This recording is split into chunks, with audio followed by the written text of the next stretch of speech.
ఏడాదిలో కాంగ్రెస్ ప్రభుత్వం కూలిపోతుందన్న కేసీఆర్ వ్యాఖ్యలకు మంత్రి కోమటిరెడ్డి వెంకటరెడ్డి కౌంటర్ ఇచ్చారు. దమ్ముంటే కాంగ్రెస్ పార్టీని టచ్ చేసి చూడండి, బీఆర్ఎస్ పార్టీ పునాదులు లేకుండా చేస్తామని హెచ్చరించారు. తాము అనుకుంటే 9 ఎమ్మెల్యేలు కూడా బీఆర్ఎస్ లో ఉండరని వార్నింగ్ ఇచ్చారు. కవితకు 2 ఏళ్ల పాటు బెయిల్ రాదని, బీఆర్ఎస్ నేతలు త్వరలో జైలుకు వెళ్తారని స్పష్టం చేశారు మంత్రి కోమటిరెడ్డి వెంకటరెడ్డి. ఎన్నికైన ప్రభుత్వాన్ని ఏడాదిలో పతనం అవుతుందా? ఇంకా నువ్వేం దోపిడితోని మా ఎమ్మెల్యేను కొనాలనుకుంటున్నావా? ఒకటే నీకు వార్నింగ్ ఇస్తున్న కేసీఆర్, నువ్వు టచ్ చేసి చూడు కాంగ్రెస్ పార్టీని. 3 నెలల్లో నీ పార్టీలో మీ ముగ్గురున్నరు మీ బంధువులు ఎమ్మెల్యేలు తప్ప ఒక్కటి లేకుండా టీఆర్ఎస్ పార్టీ లేకుండా నీ పార్టీ ఆఫీస్ పునాదులతో సహా లేపేస్తాం హైదరాబాదులో. నువ్వు కాంగ్రెస్ పార్టీని టచ్ చేసినా కాంగ్రెస్ పార్టీ గురించి మళ్ళీ మాట్లాడి పతనం అవుతుందని చెప్తే నేను కాదు, కాంగ్రెస్ పార్టీ మా వీర సైనికులు ఇవాళ 10 ఏళ్ళు పోలీస్ కేసులు పెట్టి మాఫియాలు పెట్టి ఎన్ని అరాచకాలు చేసి ఇంత చేస్తే ఇవాళ కొట్లాడి గవర్నమెంట్ తెచ్చుకొని ఇవాళ పేదవాళ్ళు అంతో ఇంతో రేపు ఇంద్రం మిల్లు కట్టుకోబోతున్నారు. గవర్నమెంట్ పడేసా నీకు ఎంత ధైర్యం ఉండాలి? దొంగతనంగా దొంగ దీక్షలు చేసి విటమిన్ డి ఇంజక్షన్లు తీసుకొని నా దగ్గర 50 పేపర్లు మా గోనె ప్రకాశ్రావు ఆర్టీఐ తీసుకొని నాకు ఇచ్చిండు. ఇంజక్షన్ తీసుకుంటే 50 ఏళ్ళు కూడా బతకవచ్చు. మణిపూర్లో ఒక అమ్మాయి 20 ఏళ్ళు ఏదో దీక్ష చేసింది, దొంగ దీక్ష చేసి మాట్లాడితే సావు నోట తలకాయ పెట్టినా అని చెప్పి, తెలంగాణ తెచ్చినా అని చెప్పి దొంగ మాటలు మాట్లాడింది. దళితులకు 3 ఎకరాలు ఇస్తా అని, ముఖ్యమంత్రి చేస్తా అని మోసం చేసి ఇవాళ మా గవర్నమెంట్ జోలికి వస్తావు. బిడ్డ నీ సంగతి చెప్తాను. నువ్వైతే మళ్ళాసారి ఆ మాట మాట్లాడితే మేము భూమి ఇచ్చి కట్టిన నీ టీఆర్ఎస్ పార్టీ ఆఫీస్ కూడా పునాదులతో సహా లేపేస్తాను. మళ్ళీసారి మీరు మాట్లాడితే మేము తలుచుకుంటే ఇప్పటికే నీ దగ్గర 30 మంది ఎమ్మెల్యేలు మా దాంట్లోకి వస్తున్నాయి. మేము వస్తానన్నా వద్దంటున్నాం. వాళ్ళు బలవంతంగా కొందరు వస్తున్నారు, మేము సపోర్ట్ చేస్తామని, అభివృద్ధి కోసమని. నీలాగా చేయదలుచుకుంటే ఇవాళ 9 మంది కూడా మిగిలిపోతుంది నీ దగ్గర.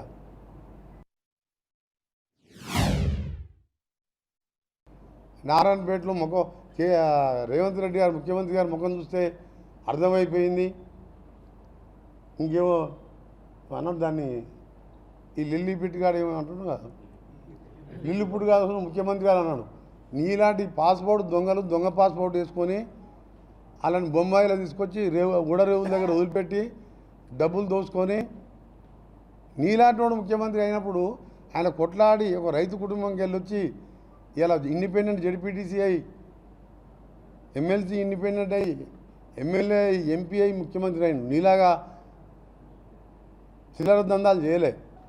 ఒక్క సీటు తెచ్చుకో కేసీఆర్, నీకు ఛాలెంజ్ చేస్తున్నాను నేను. ఒక్క సీటు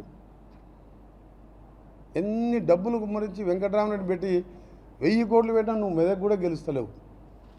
12-13 సీట్లు పెట్టుకున్నాం. 15 మిషన్ మా టార్గెట్. 12-13 సీట్లతోని ఇలా పార్లమెంట్లో గెలుస్తున్నాం.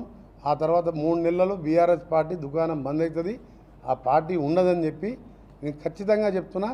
ఆయన అట్లా మాట్లాడుతుంది కాబట్టి వాళ్ళు ఏం కుట్రలు చేస్తున్నాం మాకు తెలిసిపోద్ది. దానికి డబల్ కుట్రలు చేస్తాం. కుట్రలు చేయం మేము చేసే పనులు చూసే వస్తారు వాళ్ళు. నీ పార్టీని బొందబెట్టేది ఖాయం.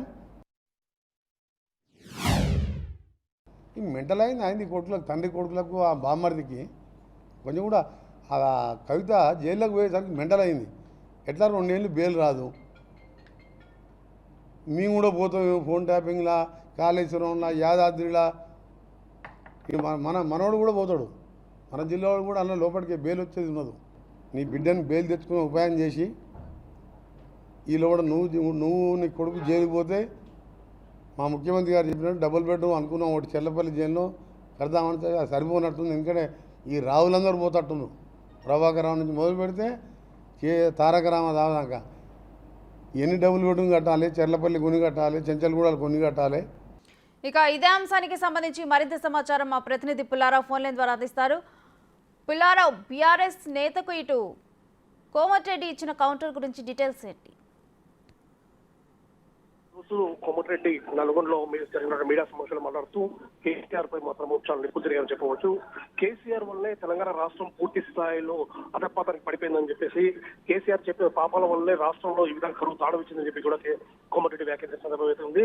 కోమటిరెడ్డి కవిత విషయంలో కూడా పూర్తి స్థాయిలో తెలియబడింది. మీరు చేసే పాపాల వల్ల మీ కూతురు కవిత తిహార్ జైల్లో ఉన్నది. త్వరలో కేటీఆర్ కూడా ఆ జైలుకు వెళ్లాల్సిన పరిస్థితి ఉంది. తప్పనిసరిగా మీకోసం చెల్లపల్లి జైల్లో, అదేవిధంగా ఇతర జైల్లో కూడా మీకోసం రూమ్స్ రెడీ చేసి పెడుతుంటారు. మీరు తప్పనిసరిగా జైలుకు వెళ్లాల్సిన అవసరం ఉందని చెప్పేసి కూడా చెప్పడం జరిగింది. ముఖ్యంగా రేవంత్ రెడ్డి విషయంలో రేవంత్ రెడ్డి బీజేపీలో చేరుతున్నారు అని చెప్పేసి అనేక రకమైన అసత్య ప్రచారాలు చేస్తున్నారు. రేవంత్ రెడ్డి ఎప్పుడు కూడా కాంగ్రెస్ లో ఉంటాడు.